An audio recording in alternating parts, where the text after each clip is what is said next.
Hi, everyone, and welcome to another Fasting Work Girl Chat.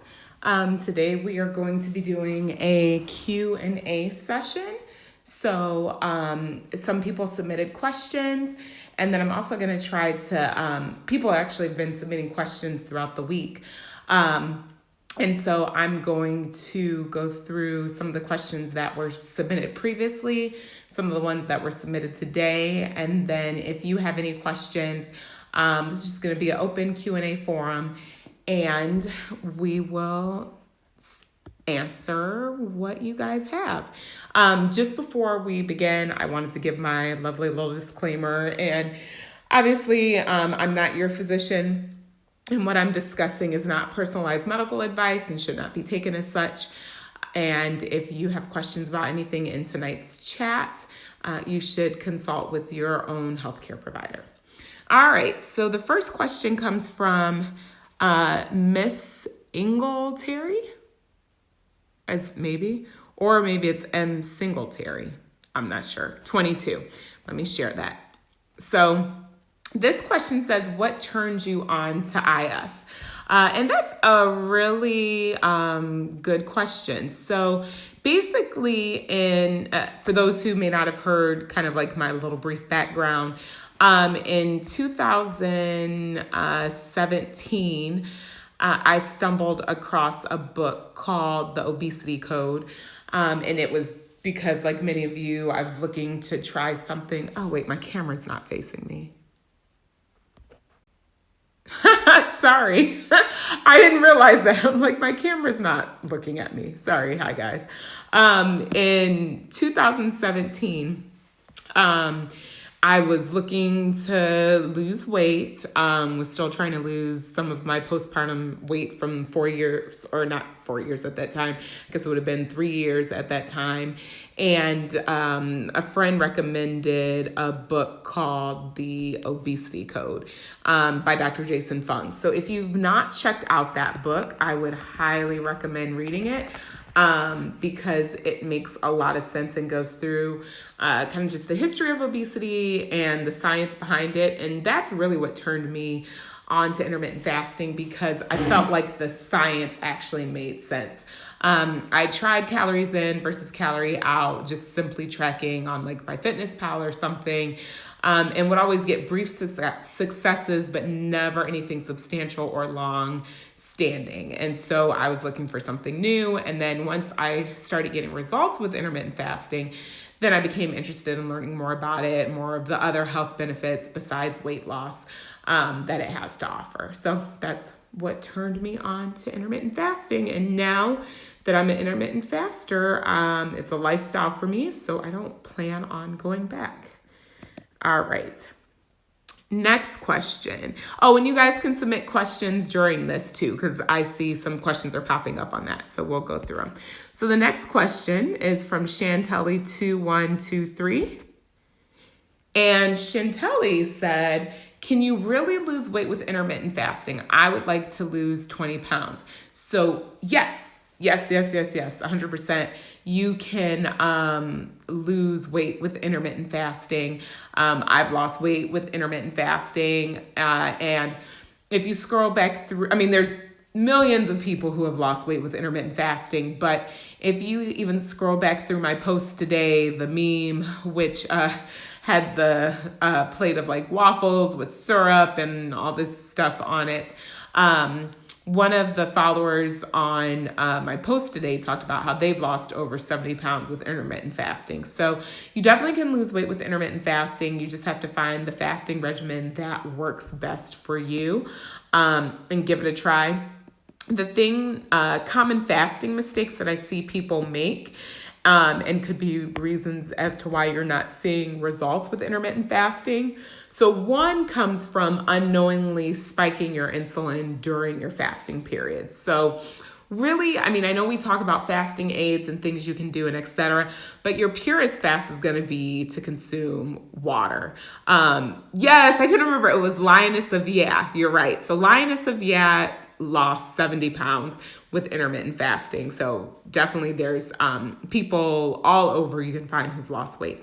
But common reasons why you may not be losing weight with intermittent fasting is that you are spiking your insulin during the fasting period. So I see lots of blog posts or things like that where people talk about, I drink diet pop during my fasting time. Like, you're not fasting, you're spiking your insulin. Just because it says 0 calories, they're artificial sugars, the sweetness spikes your insulin.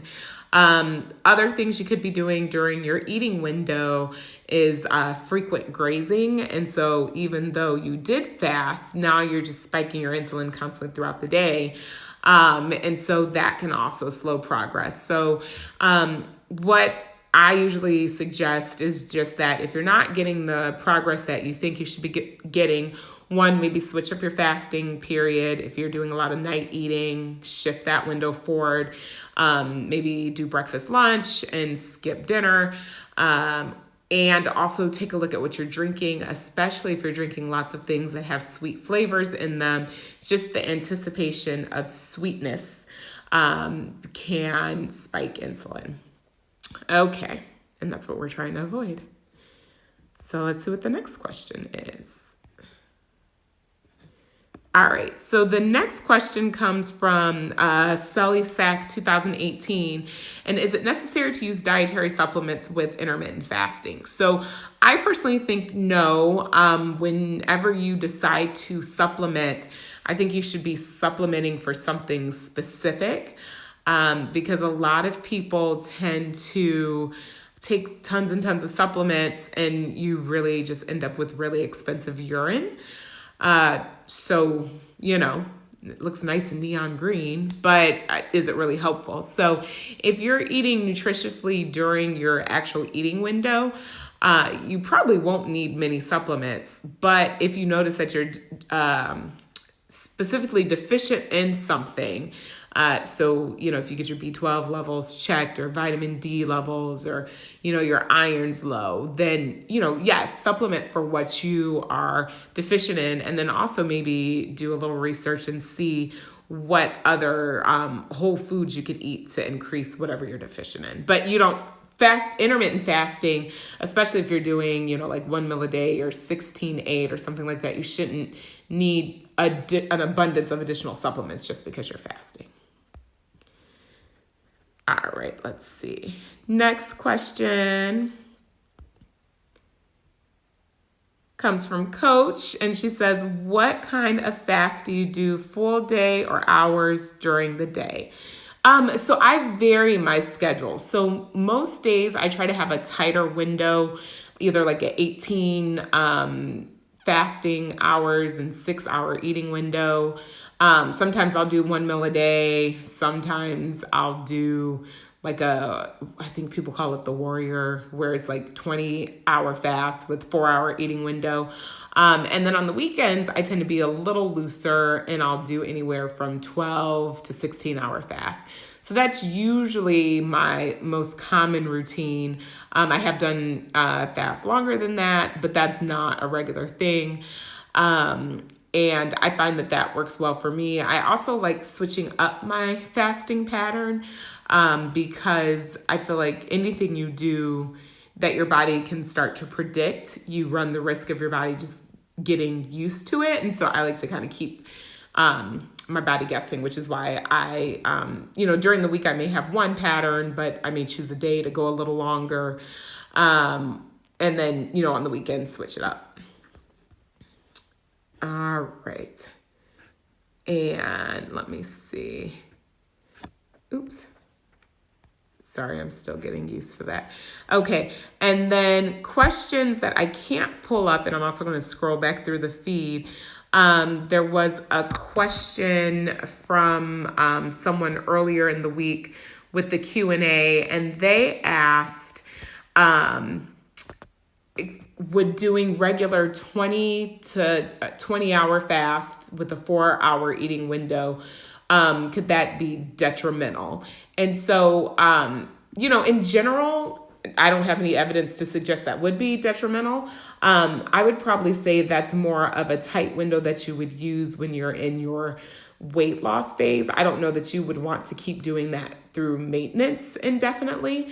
Probably for maintenance, you could do something a little more sustainable, like a 16-8, because a lot of people find good success with that. Or doing like 16-8 most days of the week, but picking 2 days to do like your 24. So those are things that you could do. But in your weight loss phase, as long as you're having a nutritious diet, a 24 really shouldn't be that bad for you. Again, unless you're malnourished to begin with or something like that.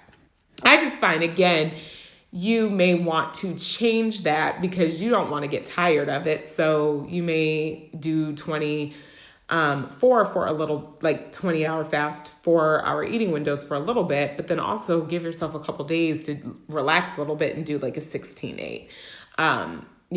Because you're still getting benefits, but you also want to make sure it's something sustainable. Then there was another question that said, can you pick your own fasting window and your own fasting schedule? And certainly, so just because like you may hear a lot of people do the popular thing to start is like fasting until 12 p.m. This is what you'll see written about in the media all the time. So fasting until 12 noon, and then opening your eating window, and then fasting until 8 p.m. If that works for you, great, start it. I personally don't like that window as much because you're getting into night eating. And so I'd rather see windows shifted earlier in the day and maybe open around 10 a.m., but then close by 6. So, but you have to do what works for you, because whatever works for you is going to be what's sustainable. So definitely feel free to play around with your own fasting style. But if you're not getting results, be open to changing that schedule. Because it may need adjustment. And then also don't forget about what your nutrition's like during your eating window. Then someone also asked for me to talk about the dangers of intermittent fasting, which I think that's a very interesting question. And that probably could be a series in itself. In general, for most people, intermittent fasting is going to be safe.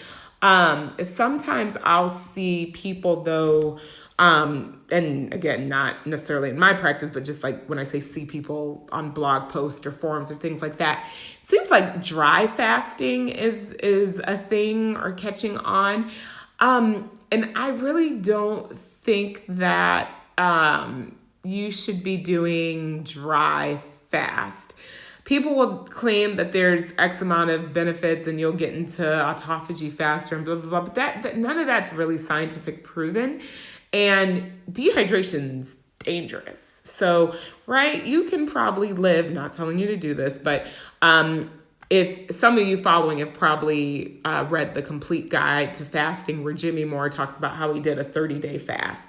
So out of 30 days, he did have to take a couple breaks and eat small meals. But I think if I recall his story correctly from that book, out of 30 days, he fasted like for 27. So, and I mean, even at the time when he did that, he wasn't, extremely obese, where you would think that you had enough stores, to go that long. So, but he kept drinking the whole time. He either had water, or bone broth or something like that. And so I just think you can live, obviously, and function much longer without food than you can without water. And so I just think that's a very dangerous thing to get into. So I would encourage people, especially if you're going to do an extended fast, I would not do an extended dry fast. You need to hydrate. You need to pay attention to your electrolytes. You need to make sure by your healthcare provider that you are actually fit to do that. And that if you're on medications, that you're not going to be risking anything by taking medications on an empty stomach, like NSAIDs, right? We don't take Motrin or naproxen or ibuprofen, aspirin. We don't take those on empty stomachs because they'll cause GI bleeding. So again, that's probably one of the biggest dangers that I see, is that just not fasting properly and not listening to your body's signals. Like, the first day when you're fasting, or like the first few days, and I'm not talking about extended fast, just in general, when you're starting to get used to fasting, because it's something new and your body was used to getting that stimulation all the time. So you may have headaches, you may have like mild little symptoms like that, but once you're adapted, like you shouldn't feel unwell. Most people say they feel well during intermittent fasting. So if you're not feeling well and your body's giving you cues, you also need to listen to those cues, which may potentially cause for you to break your fast. And again, you're going to get into trouble if you're pushing yourself and ignoring your bodily signals. I'm trying to see if I missed. I feel like I missed a question, but I am scrolling through. Sorry, guys. Okay, Loxy Brown, kind of like Foxy Brown, said, can I change my fasting window? Will it affect my success in losing weight? Yeah, no, I encourage you to vary your fasting window from time to time, especially to keep your body guessing. So you can adjust your window to whatever you need it to be. You just need to kind of keep track of your progress so that if you are stalling, you can analyze what your fasting regimen is. Do you need to be tighter, or are you pretty tight with your fasting, but you're grazing or having caloric beverages during your fast and actually spiking insulin more than what you think? Okay, next question comes from Jaylen Studio. I didn't lose weight doing 1 meal a day. I did it for the entire month of April. Is intermittent fasting not for me? So I would ask a few questions follow up to that. And I don't know if you're still tuning in, but my first question would be, did you notice any other changes? So did your pants start to feel looser? Did you notice any decrease in your waist size or leg circumference? Did you measure your arm circumference? Did you notice anything? The other thing is, when you were doing 1 meal a day, how many, and I hate to get into calories because I really don't like discussing calories because I think it simplifies things too much, but were you consuming adequate numbers of calories? And so people sometimes say, well, what do you mean by that? So intermittent fasting does not work due to caloric restriction.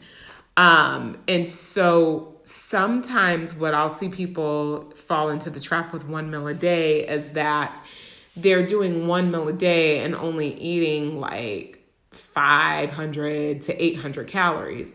Well, then that will slow metabolism because your body's going to get used to living off of only 800 calories. So with 1 meal a day, you need to make sure that your meals are sufficient in calorie and caloric intake to actually keep your body, functioning properly, not feeling sluggish and things like that. So hopefully you weren't restricting calories and doing 1 meal a day.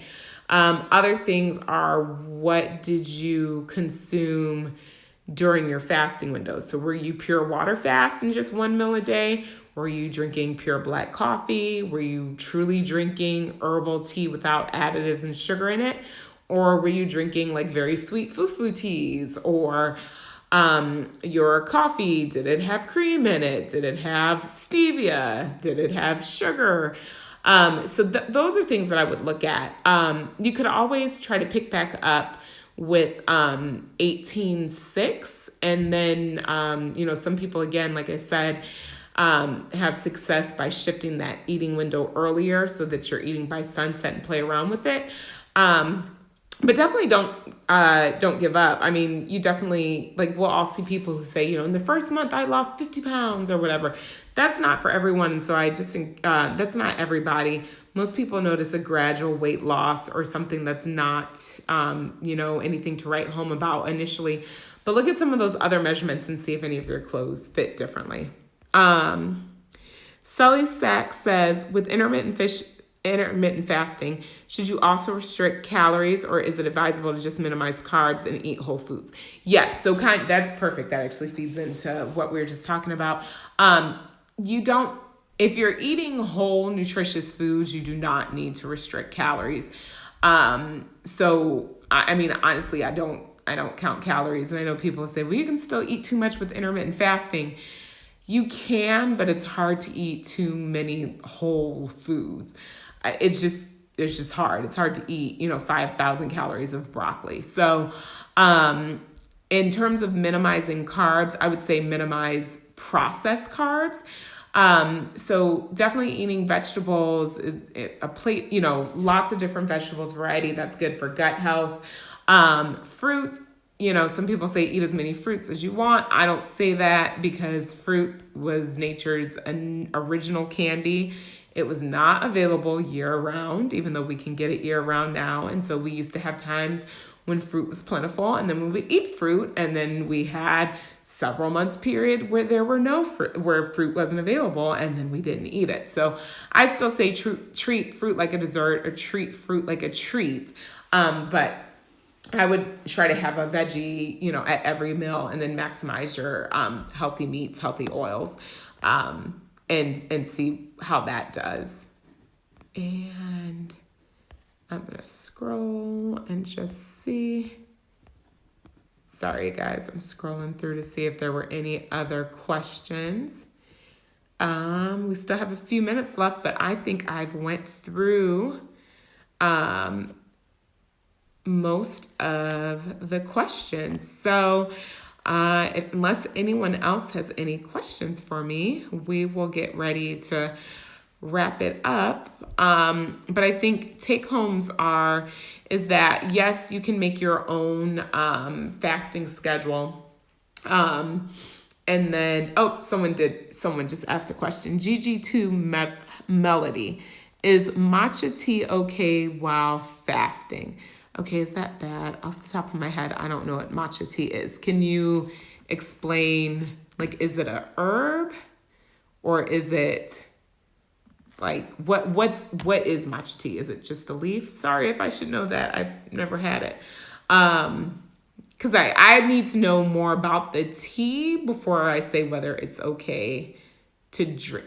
Oh, you said yes, but can you, GG2 Melody, can you type whatever it was yes that I said, because I said a lot. It's an herbal tea. Okay, perfect. So in general, if it's an herbal tea and it doesn't have any additives in it, so it really is just tea leaves, then yeah, it should be fine. Where you're going to get into trouble, it's a green tea. Oh, okay. I didn't know there were so many names for green tea. Yeah, lots of people drink green tea while during fasting. What I will say is that, though, probably for best results, if you can drink water during your fasting window most of the times, I think you're going to get better results. I mean, I really do. If you, though, are on the verge of breaking versus needing like an herbal tea or a black coffee to kind of, help you get through the fast, then I would go to that. But I've really tried to cut down on drinking even black coffee or tea regularly during my fast. So I do that if I think I'm going to break. I'll get up and fix tea or something first. But I really try to do, in its purest form, water. But yeah, if it's going to be between drinking your green tea or breaking your fast, then have your green tea. But also try to incorporate at least a few days a week where you do a pure water fast until your eating window's over. So is cold brew tea okay to drink while fasting? Assuming the cold brew tea was an herbal tea that you just didn't reheat or you put ice in it and that's all it is, then yeah, that should be fine. But again, going back to what I said before, is that really for, maximal results, I would try to do water as much as possible during your fasting window. And then have your tea and coffee during your eating window. But again, as you're transitioning, as you're getting started with intermittent fasting, it's fine to use those aids, but hopefully eventually you decrease your need for the aids on an everyday basis. And then it becomes like, a few times a week I may have green tea during my fast, but the other times a week I'm able to do water. So that's what I would suggest. But yes, in general, most people do consider plain black coffee, no additives, even if it's stevia, and plain herbal tea without additives, fine to drink during a fast. I just tell people, if you're not getting the results that you are looking for, just go back to the basics and do water, and just keep it simple. And that gets into bone broth. So you'll see a lot of people talk about bone broth. Initially, I used to drink bone broth during my fasting window. I don't do that anymore. Bone broth, I save it for my eating window.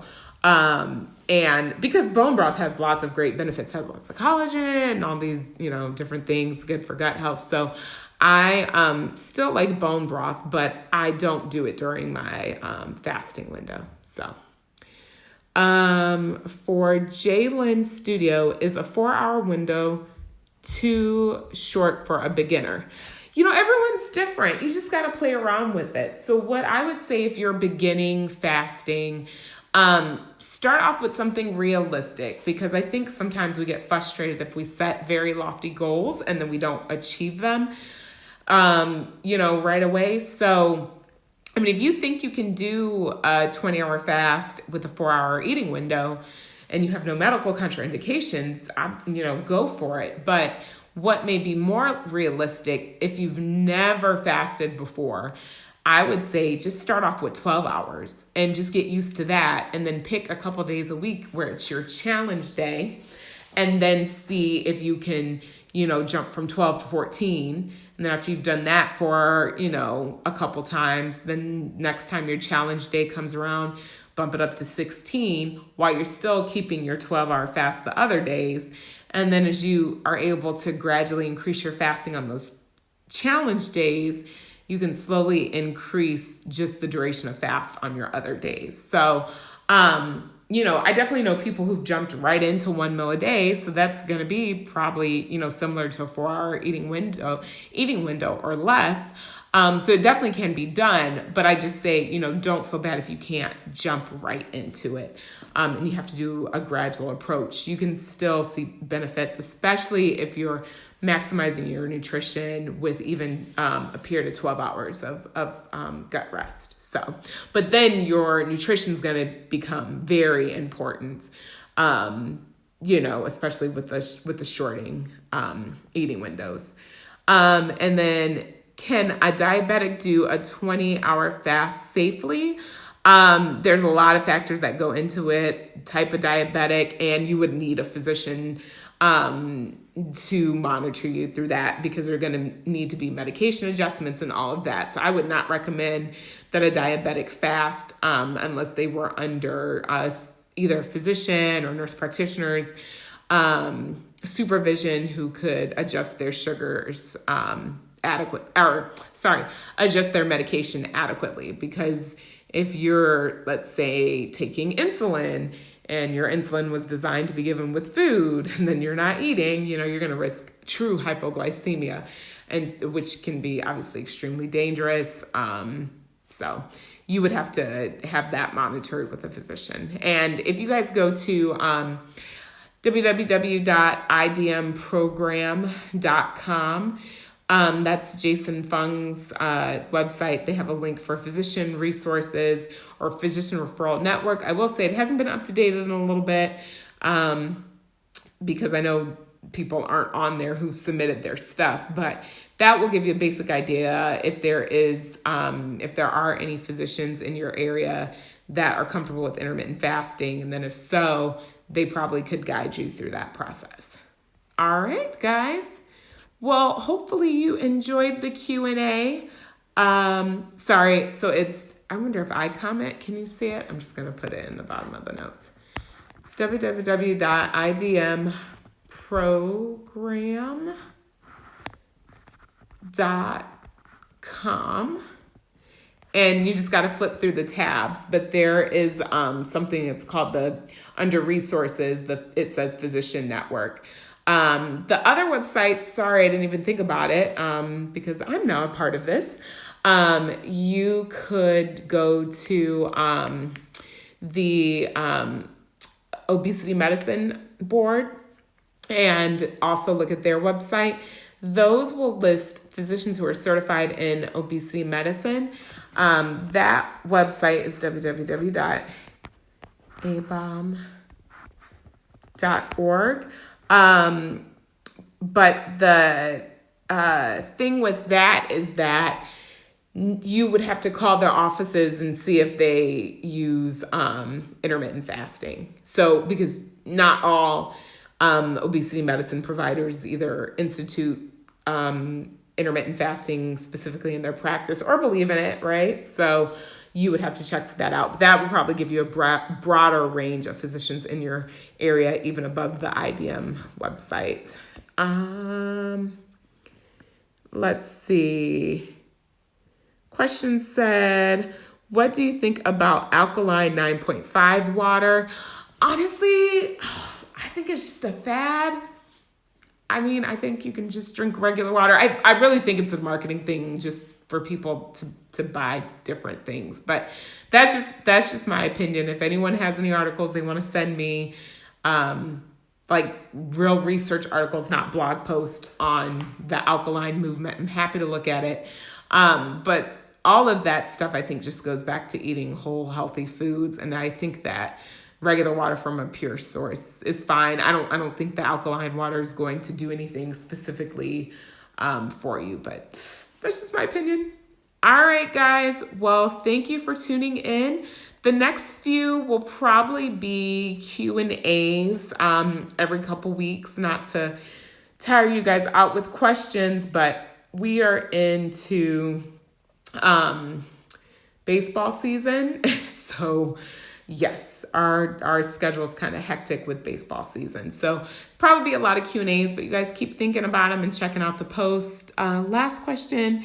Patty says, does ABOM focus on meds? So just to tell you a little bit about what the certification process is to become an obesity medicine, like physician certified in obesity medicine. So it's kind of a comprehensive overview of obesity in general and the pathophysiology, the mechanisms as to what causes obesity, and you learn different treatment strategies. So as part of learning about it, we do learn about medications. Some medications promote weight gain. Some medications promote weight loss. So seeing a patient in the office, you want to definitely review their meds. But we also do learn about lifestyle. We learn about surgery options. We learn about genetic causes. So, I mean, it's a comprehensive overview. But what I've decided to do with my certification is have a more lifestyle approach and using intermittent fasting. So the nice thing is, like, when you become certified in something, you know what the literature says on many different things. But then at that point, you can say, yes, you're versed in it. And because I'm versed in it, I choose to use this method, whatever that is, as my primary way of treating obesity and obesity medically related conditions. And so for me, I put a huge focus on lifestyle with intermittent fasting because I really do think that works, and try to use other things like medicine and or surgery when indicated, but as second line therapy, not as first line. But that's how I practice. All right. Well, guys, thank you and have a good night. Bye.